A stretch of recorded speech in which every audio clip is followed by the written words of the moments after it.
Not even her dog. It's my dog! She's taking my dog! Utah's darkest hour might have been lost to history if not for a grassroots initiative that brought the CCC and POW Camp Salina Museum to life in 2016.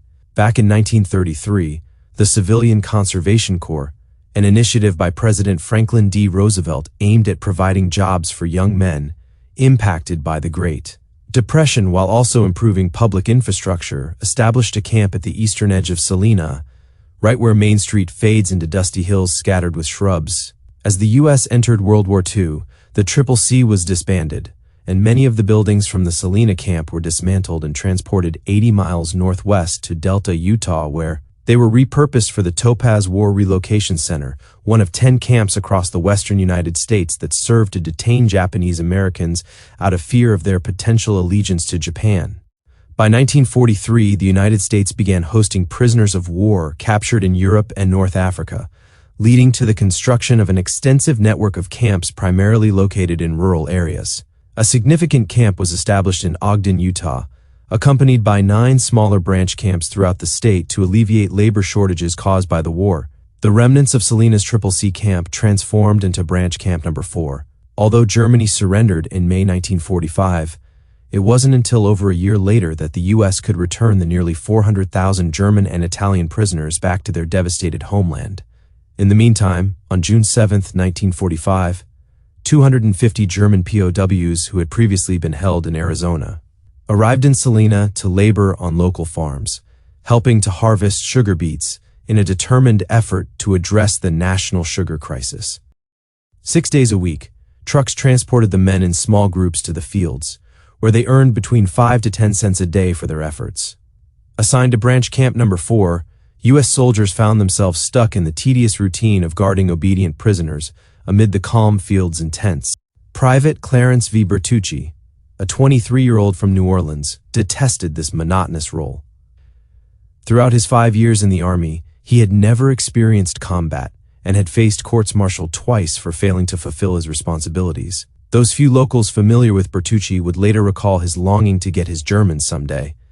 On the night of Saturday, July 7th, he enjoyed coffee at Salina's mom's cafe and casually hinted to a waitress that something thrilling was on the horizon before making the 7-block trek back to camp. As the clock struck midnight, Bertucci reported for duty and ascended to the southwestern guard tower.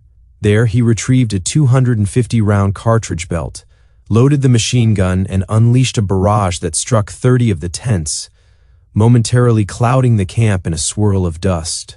Startled, fellow soldiers rushed up the tower and apprehended Bertucci just as he was about to load more ammunition. Inside their tents lay the lifeless bodies of 6 prisoners. Meanwhile, 22 injured individuals were laid out on mattresses across the green lawns of nearby homes before being transported 12 blocks west to the city's small 14-bed hospital. The chaos attracted the entire town, awaking them before the morning sun would cast light on the blood-stained path down Main Street. As the most critically injured were hurriedly accommodated within the hospital, Salina's only doctor, supported by 2 dedicated nurses, tended to the remaining victims on the lawn. The following day, most of the wounded were moved to military hospitals for further treatment and recovery. Tragically, 3 of those injured would later succumb to their wounds, elevating Bertucci's death toll to 9. On July 9th, the headlines of Utah's major newspapers painted a chilling account of a guard who had lost his sanity, trampled over the safe conduct assurances extended to prisoners from a nation that had surrendered just 2 months prior. Bertucci displayed no regret, and his motivations for the heinous act seemed rooted solely in his profound contempt for Germans. Army doctors deemed him mentally unstable, leading to his discharge and subsequent confinement in Mason General Hospital, a U.S. Army psychiatric facility in New York. The majority of his remaining years would be spent within mental health institutions. When the deceased were laid to rest in unmarked khaki American uniforms at Salt Lake City's Fort Douglas Cemetery, 15 Salina prisoners had the solemn honor of serving as pallbearers, while a choir of inmates from the nearby Ogden camp serenaded the moments with German hymns. As the Allies gradually repatriated prisoners and the fall beet harvest came to a close, the Salina camp stood deserted by December 1945.